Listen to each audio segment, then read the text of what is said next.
ሰላም ጤና ይስጥልን ውድ ተመልካቾቻችን ላይክ ሰብስክራይብ ሼር አድርጉ። ዛሬ እጅግ በጣም በርካቶች የሚጠብቁትን መረጃ ነው ይዤላችሁ የመጣሁት። እስራኤል በኢራን ላይ ጥቃት ሰንዝራለች። ይህ ጥቃት ደግሞ አደገኛ ሆኗል። ኢራንም እንዲሁ በእስራኤል ላይ ከ100 በላይ ሰው አልባ አውሮፕላኖችን ሰንዝራለች ወይም ጥቃት አድርሳለች። ይህ ወዴት ሊወስድ ይችላል የሚለው እጅግ አስቸጋሪና ውስብስብ የፖለቲካ ሂደትን የፈጠረ ሆኗል። ዓለማችንን እያተራመሰ የሚገኝ ኢራን በምን አይነት አጋጣሚ እስራኤል ላይ ከባዱን ጥቃት ትፈጽማለች የሚለውም የሚጠበቅ ሆኗል። ውድ ተመልካቾቻችን እንደተለመደው ቢኒያም ካሴ ነኝ። ሰፋ ያለ መረጃ አጋራችኋለሁ።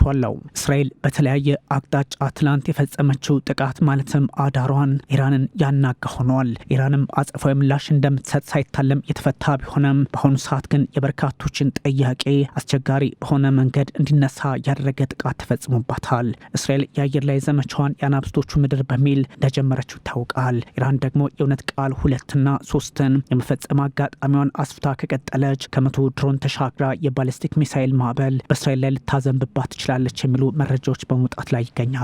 ዓለማችን ላይ ከባድና ውስብስብ የሆነው ጥቃት ከ100 በላይ ጥቃቶች አሊያም ኢላማዎች የተፈጸመበት የኢራን ምድር እጁን አጣጥፎ ይቀመጣል ማለት ባይሆንም አስቸጋሪ ሁኔታዎች እንዳሉ ግን ይነገራል። 200 የሚሆኑ አውሮፕላኖችን በመጠቀም አሊያም በተቀናጀ መንገድ እስራኤል ኢራን ላይ ጥቃት መሰንዘሯን በግልጽ አስቀምጣለች። 100 ድሮኖችን ያስወነጨፈችው አሊያም የላከችው ኢራን ደግሞ ምላሹን ጠብቂ በሚል በእስራኤል ላይ መዛቷን ቀጥላለች። ይህኛው አካሄድ ደግሞ ዓለማችንን ወዴት ሊወስዳት ይችላል? በበርካቶች ዘንድ በስጋት የሚታይ ሆነዋል። ዛሬ ተስፋ በመካከለኛው ምስራቅ የለም ለማለትም የሚያስደፍር ደረጃ ላይ የተደረሰው ከዚህኛው የፖለቲካና ወታደራዊ ግንዛቤ አንጻር እንደሆነ ለመገመት አያዳግተም። ለዚህ ደግሞ በርካቶች እንደሚሉት እስራኤልና ኢራን በግልጽ ወደ ጦርነት ውስጥ የመግባታቸው ጉዳይ ሳይታለም የተፈታ ጉዳይ ነው። እስራኤል የአናብስቶቹ ምድር በሚል ጥቃቱን እንደጀመረችው ይታወቃል። ኢራን ደግሞ የእውነት ቃል 3ን በከፋ መንገድ ልትፈጽመው እንደምችል ተነግረዋል። የኛው ውጥረት ዓለማችንን ፖለቲካ አንዳች መፍትሄ ያሰጠዋል ለማለት አስቸጋሪ ቢያደርገውም እንዲሁ ውስብስቡ አካሄድ ፖለቲካውን መልኩ ሊለውጠው እንደሚችል ይነገራል። አያቶላህ አሊ ኻሜኒ እስራኤል ቀንሽን ጠብቂ ብለዋታል። ለማይቀረው ከባዱ ክንዳችን መዘጋጀት ይጠበቅብሻል፣ ያ ካልሆነ ደግሞ ዋጋሽን ትከፍያለሽ በሚል በእርግጥም አስቀምጠዋል። ለዚህም ነው አስቸጋሪው የዓለማችን ፖለቲካ በተለያየ መንገድ መልኩን እየለወጠ ሁኔታውን አስፈሪ እያደረገው ሄዷል የሚባለው። የእስራኤል ጦር በተለያየ አቅጣጫ ጥቃት የመሰንዘር አቅምን ለማሳየት ቢሞክርም ከኢራን በኩል ምላሽ እንደሚኖር ተነግሯል። አይኤኤፍ 200 የሚሆኑ ጀቶችን ተጠቅሞ ጥቃት መሰንዘሩን ተናግሯል። 330 የሚሆኑ የጦር መሳሪያዎች በ100 ቦታዎች ላይ እንዲሁ ጥቃት ማድረሳቸው ተነግሯል። ዮርዳኖስ አየር ክልሏን ዘግታለች። ኢራንም የአየር ክልሏን እንዲሁ ጥርቅም አድርጋለች። ታዲያ ይህኛው ውስብስብ ጉዳይ ወዴት ሊወስድ ይችላል? መካከለኛው ምስራቅን አይደለም ዓለማችንንም ሊያተራምሳት እንደሚችል ሳይታለም የተፈታ ያደርገዋል። በዚህኛው አጋጣሚ ደግሞ የአሜሪካው ፕሬዝዳንት ዶናልድ ትራምፕ እጅ የለበትም ማለታቸው ሳያንስ ከዚህ ቀደም ያደረጉትን እንቅስቃሴና መግለጫቸውን ግምት ውስጥ ያስገባ ሰው ደግሞ በእርግጥ ከጀርባ እንዳሉበት የሚጠቁምባቸው አድርገዋል። ለዚህም ነው በርካቶች ከትላንቱ ዛሬ መካከለኛው ምስራቅ ከባድ ውጥረት ላይ ነው እያሉ የሚገኙት።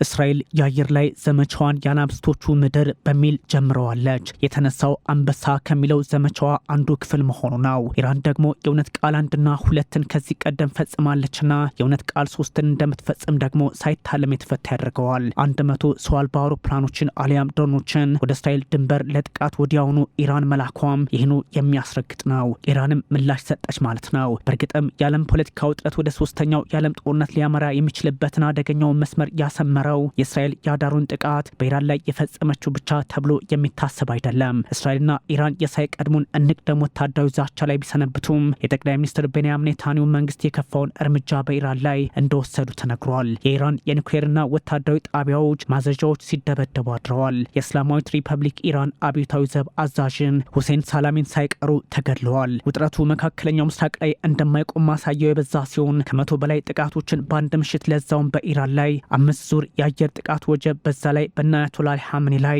8 የተመረጡ ቦታዎች ለዛውም የኒውክሌር ማብላያዎችና ወታደራዊ ኢላማዎች ባላት አቅም ሁሉ ኢራን አጸፋዊ ምላሽ ለመስጠት የሚያስገድዳት የጥቃት ኢላማ እንደሆነ ተነግሯል። አያቶላህ አሊ ኻሜኒም እስራኤል ቀንሽን ጠብቂ ሳይሆን ያሉት ለማይቀረው ከባዱ ክንዳችን ተዘጋጅ በመሆኑ የሁለቱ ሀገራት ጦርነት ግልጽ ወደ መሆኑ እንደሆነ የሚያሳይ አድርገዋል። ከ100 በላይ ሰው አልባ አውሮፕላኖች ወደ እስራኤል መዝነባቸውም ይህኑ በእርግጥ የሚያሳይ ነው። ከጥቃቱ ከሰዓታት በኋላ የሆነ ነው። ከባዱን ጥቃት ጠቅላይ ሚኒስትር ቤንያሚን ኔታንያሁ በህልውናችን ላይ ለተጋረጠ ስጋት ሁሉ እጃችን ረጅም መሆኑን ማሳያ አድርገናል ቢሉትም የኢራኑ ሁለንተናዊ መሪ አያቶላ አሊ ኻሜኒ ለሚከፈለው ዋጋ ሁሉ እስራኤል ብቻ ሳትሆን አሜሪካም አብራ ትመታለች ማለታቸው የዳዊት ቤንጉሪዮኑና የአያቶላዎቹ ጦርነት ከቀጠናው ባሻገር ዓለም ላይ እንዲሉ የሚያደርግ ሆኗል። ፕሬዚዳንት ዶናልድ ትራምፕ አስፈላጊ ከሆነ እስራኤልን እንጠብቃታለን እናግዛታለንም ካሉ የመንግስታቱ ድርጅት ዋና ጸሐፊ አንቶኒዮ ጉተሬዝ ወታደራዊ ውጥረቱን ማባባስ ተገቢ አይደለም በሚል ማውገዛቸው፣ ሳውዲ አረቢያ እንዲሁ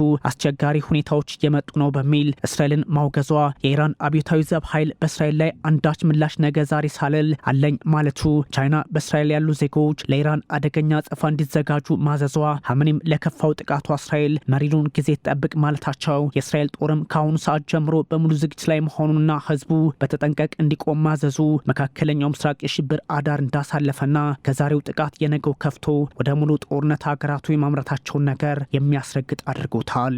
እስራኤልና ኢራን ከአንድ ዓመት በላይ ድንበር ተሻጋሪ ጥቃት ውስጥ ገብተው እርስ በርስ ተፈታትሸዋልና ለአንዳች አየር ላይ ፍልሚያ መንገዱን እንዳስተካከሉት የሚያሳይ ሆኗል። ምንም እንኳን እስራኤልና ኢራን ከዚህ ቀደም በአራት ምዕራፍ የተከፈለ ማለትም ከ1948 እስከ 53 ግራ የሚያጋባ ወዳጅ አይሏቸው ጠላት ከ1954 እስከ 1979 የኢራን አብዮት ድረስ ደግሞ በመካከለኛው ምስራቅ እስቲ ወዳጅ ካለ ጥሩልን ከኛ በላይ ማናለ ያሉ ከ80ዎቹ እስከ 90ዎቹ መጨረሻ እንዲሁ ውጥረት ከሶቪየት መፍረስ አንስቶ እስካሁን ድረስ ደግሞ አንዴ በኒውክሌር ሌላ ጊዜ በሽብር እየተካሰሱ ከ5 በላይ ግልጽ የአየር ጥቃቶችን የተሰነዛዘሩ አገራት ናቸው ቢባለም በአሁኑ ሰዓት ደግሞ አምስተኛውን የጠላትነት የግንኙነት ምዕራፍ በኒውክሌር አጅበው ሊያስቀጥሉ የሚችልበት አጋጣሚ ይፈጠራል የሚል ፖለቲካዊና ዲፕሎማሲያዊ ስጋት ያለባቸው ተበራክተዋል። Moments ago, Israel launched Operation Rising Lion.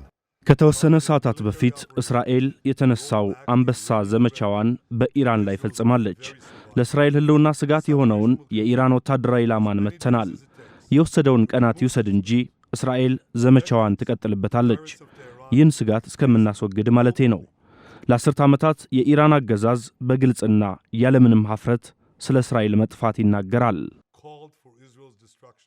እስራኤል ሉዓላዊነትን ለማስከበር አማራጩ ይህ ነው ካለች ቴህራንስ ብትሆን አማራጩ ይጠፋባታል ወይ? ቢያንስ እነዛን አስፈሪዎቹን ኒውክሌሮች ለመታጠቅ ከትላንቱ ዛሬ አትገፋበትም ወይ የሚለው ጥያቄ ቢነሳም ምላሹ ግን ያው አዎ፣ ምናልባት ከባዱ የእስራኤል ጥቃት ካላወደማቸው በስተቀር ሆኗል። የእስራኤል አየር ኃይል ጥቃት በ5 ዙር የጥቃት ማዕበል የተፈጸመ ሲሆን ኢላማዎቹ የኒውክሌር ማብላያዎች፣ የጦር ማዘዣዎችና ወታደራዊ አዛዦችም ሆነዋል። ሁለንተናዊ መሪው አያቶላ አሊ ኻሜኒም የጥቃቱን ክፋት በግልጽ አስቀምጠዋል። ከአብዮታዊ ዘቡ አዛዥ ሁሴን ሳላሚ ባሻገር የተለያዩ ወታደራዊ ባለስልጣናትና የኒውክሌር ሳይንቲስቶች እንደሚገኙበትም ተነግሯል።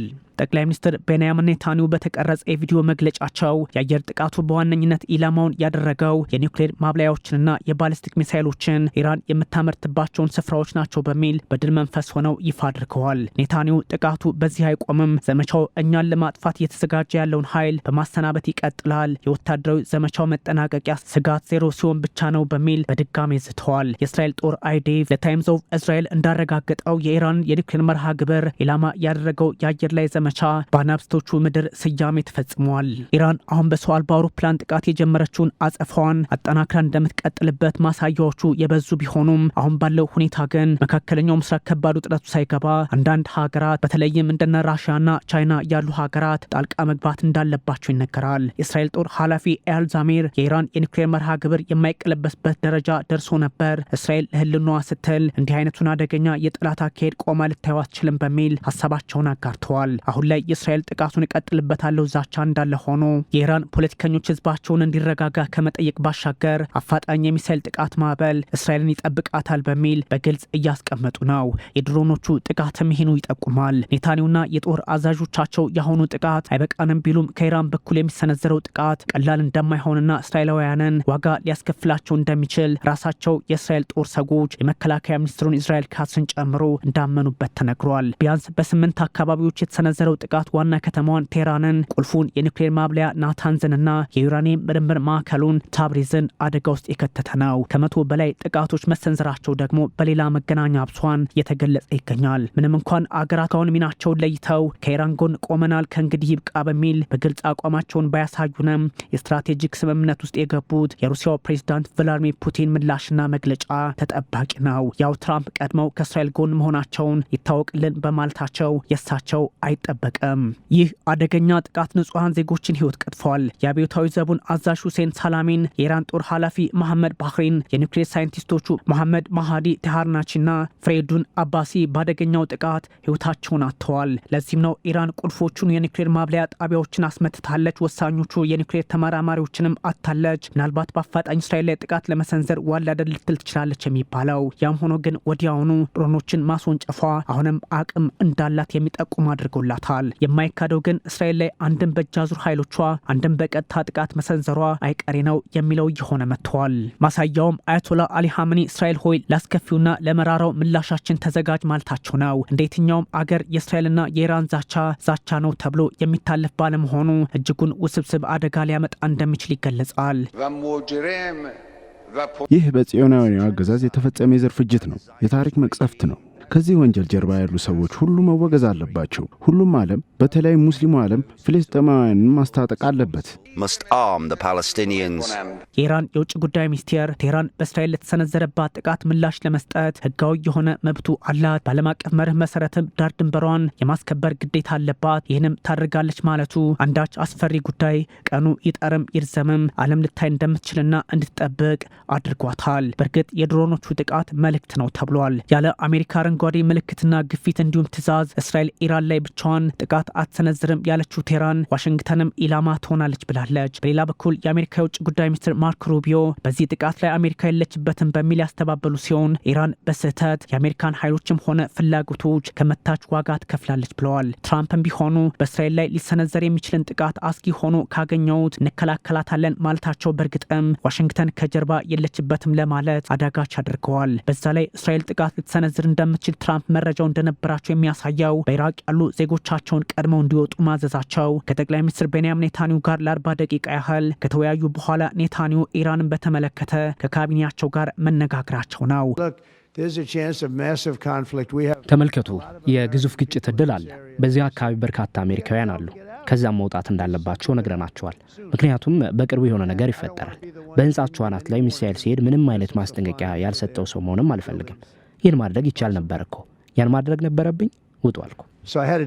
በዛ ላይ ዜጎቻቸው በመካከለኛው ምስራቅ ይውጡ ማለታቸው በግልጽ እንዳሉበት ይጠቁማል ተብሏል። እስራኤል ኢራን ጥቃት እንደምትሰነዝርባት ትረዳለች፣ ቀድመን ተጠንቅቀንበታል፣ ያሰብንበት ጉዳይ ነው በሚል የእስራኤሉ መከላከያ ሚኒስትር ኢዝራኤል ካትዝ ሀሳባቸውን አጠናክረዋል። የሚሳኤልና የሰው አልባ አውሮፕላን ጥቃት እንደሚሰነዝርብን እናውቃለን፣ ህዝባችንንም አዘጋጅተናል፣ በአደጋ መጥቷል ደወል ድምፆች ሳይረን ጭምር ከእንቅልፉ እንዲነቃ አድርገነዋል ብለዋል። ይህ ደግሞ እጅጉን አስቸጋሪ ያደርገዋል። የእስራኤል አየር ኃይል 200 አውሮፕላኖችን ተጠቅሞ አሊያም በዚህ ጥቃት ላይ አሳትፎ 330 የሚሆኑ የጦር መሳሪያዎችን በ100 ኢላማዎች ላይ መጣሉን በግልጽ አስቀምጧል። ዮርዳኖስ አየር ክልሏን ዘግታለች። የእንግሊዙ ጠቅላይ ሚኒስትር ኬር ስታርመር ተጠንቀቁ፣ ጦርነቱን አታባብሱ ብለዋል። ሳውዲ አረቢያ ጥቃቱን አውግዛለች። ይህ ደግሞ የዓለማችንን ፖለቲካ መልኩን ሊቀይረው የሚችል አጋጣሚ እንዲሆን ያደርገዋል በሚል በርካቶች በስጋት መልክ እያስቀመጡት ይገኛል።